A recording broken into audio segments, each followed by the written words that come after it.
Hello दोस्तों। क्योंकि सास भी कभी बहू टू आज के एपिसोड में आपने देखा कि एपिसोड की शुरुआत मिताली के सुझाव से होती है। नोना इसके बारे में सोचती है। वह अपने लैपटॉप पर दवा ढूंढने की कोशिश करती है लेकिन खुद को रोक लेती है। हालांकि आखिरकार वह दवा का ऑर्डर दे देती है, यह तर्क देते हुए कि प्यार और जंग में सब जायज़ है। वह खुद से कहती है कि वह मीर से प्यार करती है और उसके बिना नहीं रह सकती। फिर वह एक अनजान आदमी से गैर कानूनी तरीके से गोलियां ले लेती है, जो उसे अपने होटल की पिछली गली में मिलने के लिए बुलाता है।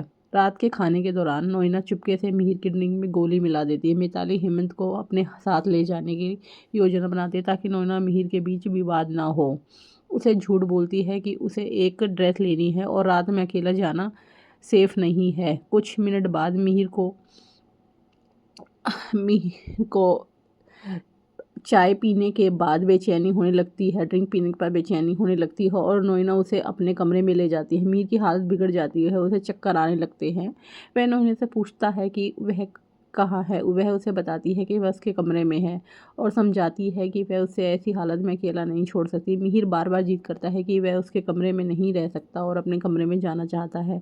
उसे भी सांस लेने में तकलीफ होने लगती है। हेमंत नोइना का दरवाज़ा खटखटाता है और मिहिर के बारे में पूछता है। नोइना झूठ बोलती है कि उसे कुछ नहीं पता और अगर उसे कुछ पता चला तो वह उसे बता देगी। वह आगे कहती है कि मिहिर बच्चा नहीं है और शायद टहलने गया होगा। बाद में नोइना मिहिर से कहती है कि वह अपने दिल की बात कहना चाहती है, जिससे वह कब से ब्याह करना चाहती थी। मिहिर बोलते समय चक्कर और कमज़ोरी महसूस करता है। नोइना उसे बताती है कि उसकी शादी में कुछ भी ठीक नहीं है और वे बहुत पुराने दोस्त हैं जो कॉलेज के सालों बाद फिर से मिले हैं।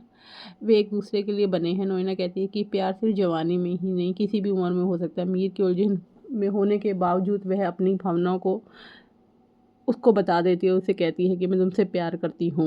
अचानक मिहिर नोइना के पास झुकता है और जवाब देता है कि वह भी उससे प्यार करता है। नोइना बहुत अच्छा महसूस करती है। हालांकि मिहिर अपनी भावना को व्यक्त करते हुए नोइना के चेहरे की कल्पना तुलसी के चेहरे के रूप में करता है, जबकि नोइना मानती है कि मिहिर को नोइना के अंदर तुलसी दिखाई देती है, जबकि नोइना मानती है कि उसके शब्द उसके लिए हैं। यह सोचकर कि यह तुलसी है और मिहिर कहता है कि कोई भी उसे उससे बेहतर नहीं समझता और इतने साल बीत जाने के बावजूद उनके बीच कुछ भी नहीं बदला है। और वह कहता है खुद को समझने के लिए उसे केवल उसकी आंखों में देखने, उससे माफ़ी मांगने और उसे स्वीकार करने की ज़रूरत है। वह लगातार उसके बारे में सोचता है। मीर नोइना के साथ माथे को चूमता है, ये मानते हुए कि वह तुलसी है और कान में फुसफुसाता है कि मैं भी तुमसे प्यार करता हूँ तुलसी। इस बीच तुलसी भारत में वापस भयभीत होकर जागती है। नोइना शुरुआत में मिहिर को अपनी भावनाओं को व्यक्त करने में बहुत खुशी हुई। जब उसने मोल्ती का नाम सोचकर चौंक गई, दिल टूट गया। उसने मिहिर को गले लगाया लिया, लेकिन तुलसी ने देखा कि उसकी शादी का ढांचा टूट रहा है और टुकड़ों में बिखर गया है।